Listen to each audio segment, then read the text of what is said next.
అదేవిధంగా వీటికి సంబంధించినటువంటి సాలరీస్ మనం చూసినట్లయితే కొన్ని పోస్టులకు ఫర్ ఎగ్జాంపుల్ స్టెనోగ్రాఫర్ పోస్టులకు వచ్చేసరికి స్టార్టింగ్‌లోనే రూ. 32,810 నుంచి మాక్సిమం రూ. 96,890 వరకు ఉంటుంది. అదేవిధంగా జూనియర్ అసిస్టెంట్, టైపిస్ట్, ఫీల్డ్ అసిస్టెంట్‌కు సంబంధించిన ఉద్యోగాలకు స్టార్టింగ్‌లోనే రూ. 24,280 వరకు చెల్లించడం జరుగుతుంది. అక్కడి నుంచి మాక్సిమం రూ. 72,850 వరకు జీతం అనేది చెల్లించడం జరుగుతుంది. అదేవిధంగా ఎగ్జామినర్, కాపీస్ట్, ప్రాసెస్ సర్వర్‌కు సంబంధించిన ఉద్యోగాలకు మినిమమ్ 22,900 నుంచి మాక్సిమం రూ. 69,150 వరకు నెలకు జీతంగా చెల్లించడం జరుగుతుంది. రికార్డ్ అసిస్టెంట్ సంబంధించిన ఉద్యోగాలకు 22,240 నుంచి రూ. 67,300 వరకు. అదేవిధంగా ఆఫీస్ సబార్డినేట్ సంబంధించిన ఉద్యోగాలకు మినిమమ్ 19,000 నుంచి మాక్సిమం రూ. 58,850 వరకు జీతం అనేది చెల్లించడం జరుగుతుంది. ఓవరాల్‌గా ఈ పోస్టులకు సంబంధించిన జీతం అనేది ఈ విధంగా ఉంటుంది. అదేవిధంగా వీటికి సంబంధించినటువంటి అప్లికేషన్ ప్రాసెస్ అనేది కంప్లీట్‌గా ఆన్‌లైన్‌లోనే జరుగుతుంది. సో, అఫీషియల్ వెబ్‌సైట్‌లో మీరు దరఖాస్తు చేసుకోవాల్సి ఉంటుంది.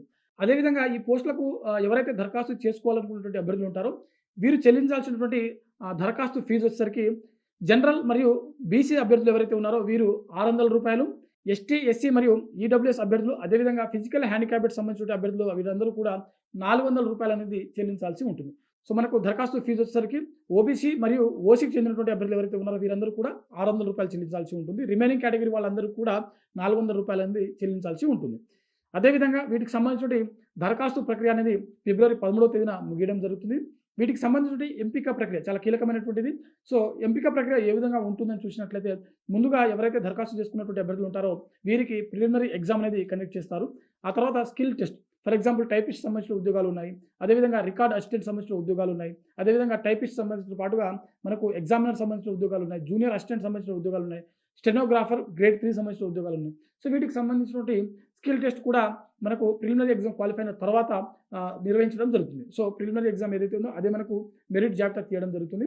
ఆ తర్వాత మనకు స్కిల్ టెస్ట్ కండక్ట్ చేసి జడ్జి గారు, గౌరవ జడ్జి గారు ఖచ్చితంగా ఈ పోస్టులకు ఎవరైతే ఎంపికైనటువంటి అభ్యర్థులు ఉంటారో వీరిని ఇంటర్వ్యూకి పిలవడం జరుగుతుంది. అంటే సర్టిఫికేట్ వెరిఫికేషన్ ఉంటుంది. సో, అక్కడ వాళ్ళు కొన్ని క్వెషన్స్ అడిగేటువంటి అవకాశం కూడా ఉంటుంది. సో, మీ బిహేవియర్‌ని బట్టి వారు ఎంపిక చేసేటువంటి అవకాశం కూడా ఉంటుంది. సో, ఇది మనకు జిల్లా కోర్టులకు సంబంధించినటువంటి దాదాపుగా 859 ఖాళీలకు సంబంధించినటువంటి ఒక నోటిఫికేషన్ యొక్క కంప్లీట్ డీటెయిల్స్ అనమాట. సో, మీకు తెలిసినటువంటి మీ రిలేటివ్స్ కావచ్చు, మీ ఫ్యామిలీ మెంబర్స్ కావచ్చు, అదేవిధంగా మీ ఫ్రెండ్స్ కావచ్చు, ఎవరైనా పోటీ పరీక్షలకు ప్రిపేర్ అవుతున్నట్లయితే తెలంగాణ వ్యాప్తంగా విడుదలైనటువంటి జిల్లా కోర్టులకు సంబంధించిన ఈ నోటిఫికేషన్ యొక్క డీటెయిల్స్‌ని వారికి షేర్ చేసేటువంటి ప్రయత్నం చేయండి. సో, ఇది ఇవాల్టి వీడియో. మరిన్ని జాబ్ అప్డేట్స్ కోసం చూస్తూనే ఉండండి. Sakshi education. Thanks for watching. Thank you all.